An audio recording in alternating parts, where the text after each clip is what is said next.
क्या हुआ? जब एक गरीब सा दिखने वाला लड़का बैंक में अपना पैसा चेक करने गया और फिर बैंक वालों ने गरीब समझकर उसका मजाक भी उड़ाया, लेकिन जब उसके बैंक खाते में कितना पैसा है ये बैंक वालों को पता चला, उनके पैरों तले जमीन खिसक गई। क्या आप मेरे खाते में कितना पैसा है चेक करके बता सकते हैं? मुझे 1 करोड़ रुपए अनाथालय में दान करने हैं। छोटू क्या बकवास कर रहा है? इसे 1 करोड़ रुपए दान करना है। मैं सच कह रहा हूँ। अरे कोई इसको उठाकर फेंको, साले को बैंक से बाहर। सुबह के 10 बजे शहर के मुख्य बाजार में स्थित सिटी नेशनल बैंक की भीड़ भाड़ देखते ही बनती थी। काउंटर पर लाइनें लगी थीं, एसी की ठंडी हवा, सूट टाई पहने बैंक कर्मचारी अपने कामों में व्यस्त। तभी बैंक के मुख्य दरवाजे से एक छोटा सा 12 से 13 साल का लड़का अंदर आया। नाम था राजू। उसके कपड़े साधारण, चप्पल पुरानी, हाथ में एक छोटी सी डायरी और एक पुरानी पासबुक। राजू धीरे धीरे काउंटर की तरफ बढ़ा। वहां खड़े एक कर्मचारी से बोला, भैया मुझे अपने खाते का बैलेंस चेक करवाना है। मुझे 1 करोड़ रुपए अनाथालय में दान करना है। यह सुनते ही काउंटर पर खड़े 2-3 कर्मचारी एक दूसरे का मुंह देखकर हंसने लगे। पीछे खड़ा गार्ड भी मुस्कुराया। एक कर्मचारी ने मजाक उड़ाते हुए कहा, अरे वाह, देखो तो छोटू करोड़पति बन गया। दूसरे कर्मचारी ने जोड़ा, अरे वाह, देखो तो छोटू करोड़पति बन गया, 1 करोड़ दान करेगा। अरे भाई, तेरे खाते में तो शायद 1 रुपए भी नहीं होगा और तू बात कर रहा है 1 करोड़ दान की। पागल हो गया है क्या? देखो, गरीबी में भी सपने बड़े बड़े देख रहा है। इसे कोई समझा? ये बैंक है, मजाक करने की जगह नहीं।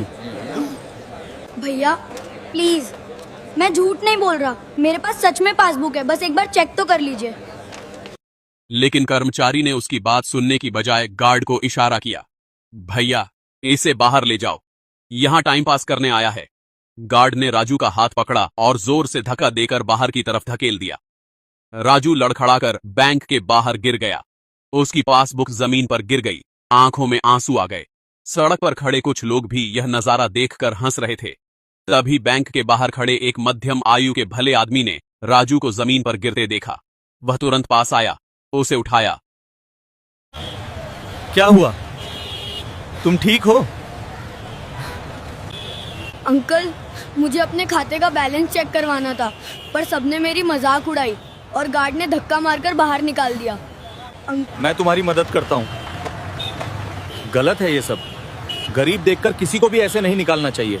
सुरेश ने राजू का हाथ पकड़ा और उसे फिर से बैंक के अंदर ले गया। गार्ड ने रोकना चाहा। सर, ये लड़का पागल है। इसकी बातें सुनोगे तो आप भी समझ जाओगे कि मैंने क्यों निकाला। तुम्हारा काम गार्ड करना है, जजमेंट देना नहीं। कम से कम इसका काम तो करवा दो। अगर कुछ गलत हुआ तो मैं संभाल लूंगा।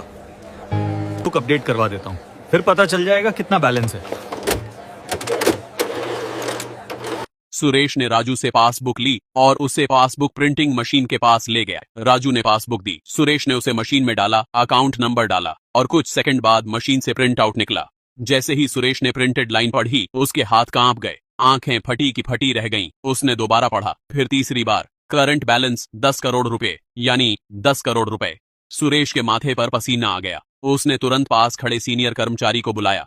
भैया जरा इसे देखो, ये सही है? सीनियर ने भी पासबुक देखी, फिर कंप्यूटर पर अकाउंट चेक किया। पूरे बैंक हॉल में चुप्पी छा गई। कुछ सेकंड बाद सीनियर की आवाज कांपी, ये सही है। इस लड़के के अकाउंट में 10 करोड़ रुपए। बैंक के अंदर खामोशी छा गई थी। जिन कर्मचारियों ने राजू पर हंसा था, वो अब सकते में खड़े थे। गार्ड की आंखें फटी की फटी रह गईं। सीनियर मैनेजर ने तुरंत शाखा प्रबंधक को बुलाया। प्रबंधक मिश्रा साहब तेजी से बाहर आए। क्या हुआ? इतनी भीड़ क्यों लग गई?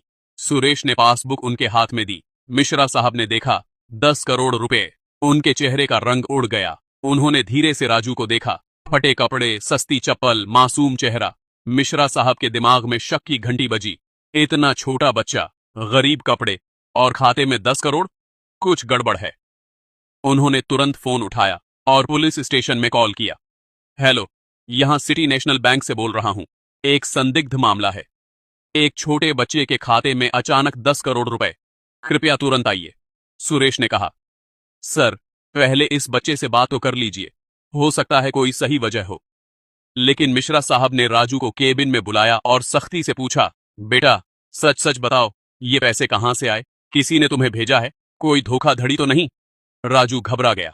नहीं अंकल, ये मेरे दादाजी के पैसे हैं, उन्होंने मेरे नाम पर खाता खुलवाया था। तभी बाहर से 3 पुलिस वाले अंदर आए, सबसे आगे इंस्पेक्टर राजेश तिवारी। उन्होंने चारों तरफ देखा, फिर राजू को देखा। यही है वो लड़का। मिश्रा साहब ने सिर हिलाया। राजेश ने राजू के सामने आकर सख्त आवाज में पूछा, बेटा तुम्हारे पास इतने पैसे कहां से आए? सच सच बताओ, वरना तुम्हें और तुम्हारे माँ बाप दोनों को थाने ले जाना पड़ेगा। राजू की आंखों में आंसू आ गए। उसने कांपती आवाज में कहा, सर ये मेरे दादाजी के पैसे हैं, वो पिछले महीने गुजर गए थे, उन्होंने मरने से पहले ये सब मेरे नाम कर दिया था। राजेश ने आगे पूछा, तुम्हारे दादाजी के पास इतने पैसे कहां से आए? राजू ने रोते हुए बताया, सर मेरे दादाजी के पास गांव में 4 बड़े खेत थे, वो बहुत सालों से खेती करते थे। जब उन्हें पता चला कि उन्हें बहुत बड़ी बीमारी है और ज्यादा दिन नहीं बचे, तो उन्होंने वो सारी जमीनें बेच दी। करीब 10 करोड़ रुपए मिले थे, उन्होंने पूरे पैसे मेरे नाम के खाते में जमा करवा दिए। राजू ने अपनी डायरी से एक पुराना 100 या 7 पीला कागज निकाला। उस पर दादाजी की आखिरी इच्छाएं लिखी थीं। राजेश ने वो कागज पढ़ा। मेरे प्यारे पोते राजू, ये पैसे तुम्हारे भविष्य के लिए हैं। इसमें से 1 करोड़ रुपए किसी अनाथालय में दान करना, ताकि मेरी आत्मा को शांति मिले। तुम्हारी बहन की शादी होगी कल परसों, उसके लिए भी इसी पैसे का इस्तेमाल करना। बाकी पैसे संभाल कर रखना, अपनी पढ़ाई लिखाई, माँ बाप की देखभाल, सबके लिए काम आएगा। तुम्हारे दादाजी। राजेश की आंखें भर आईं।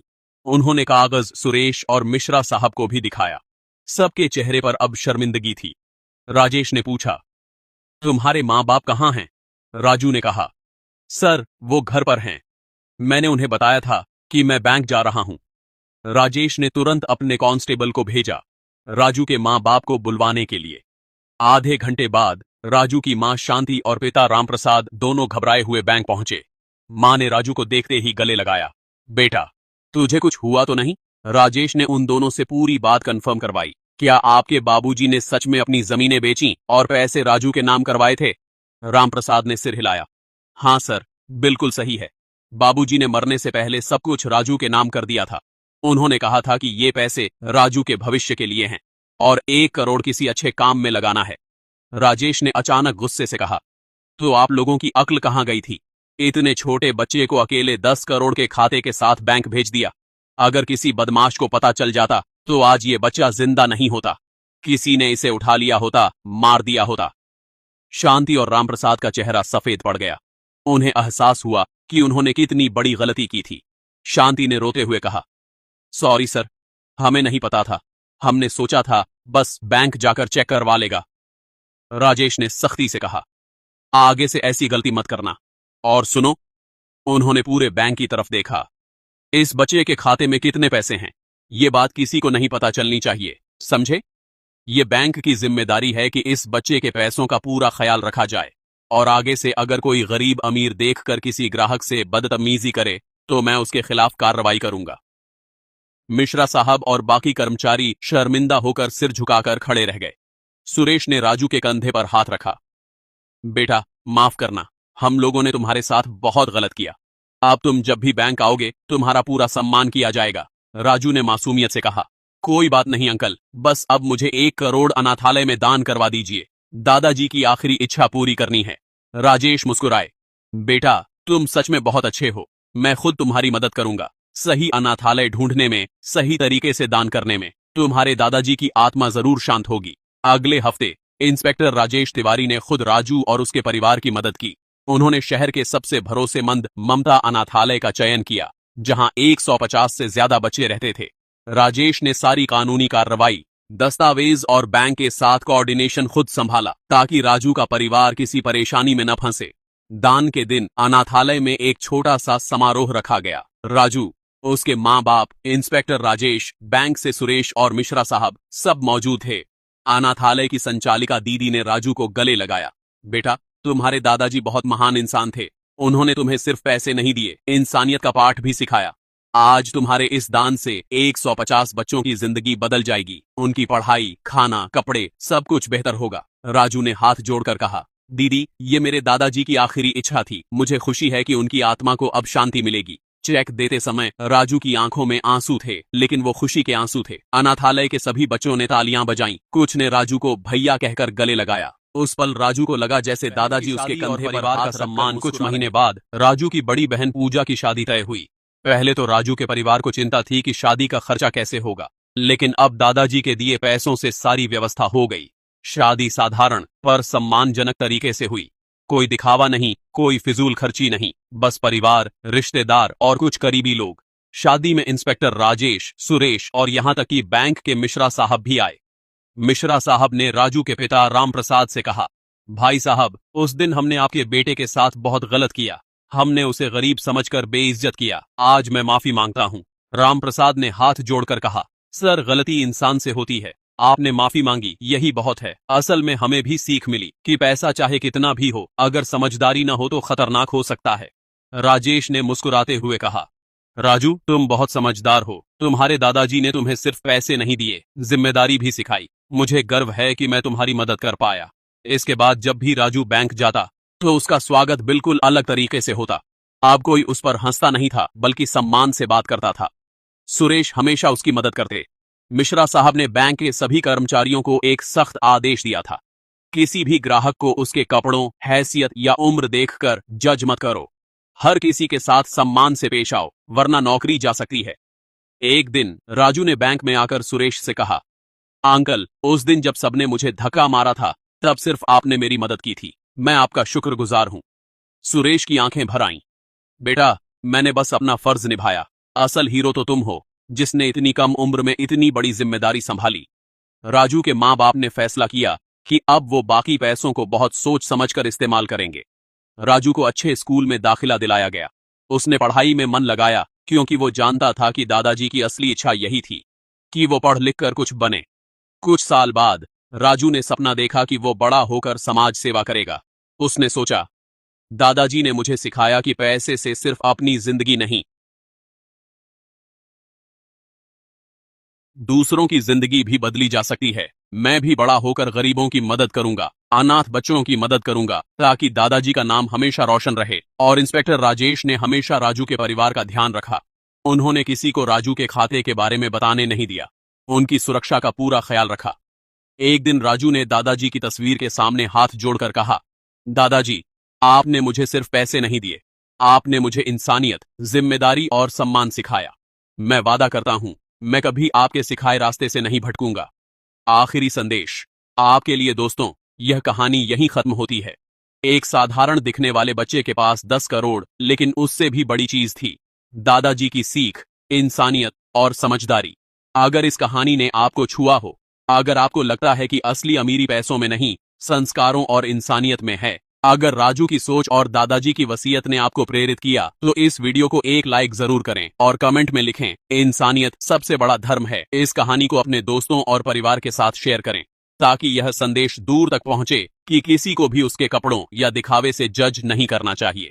असली अमीरी दिल की होती है। और हाँ, ऐसी ही दिल को छू लेने वाली, प्रेरणादायक और जीवन का सच सिखाने वाली कहानियों के लिए हमारे चैनल को सब्सक्राइब और फॉलो करना बिल्कुल मत भूलना।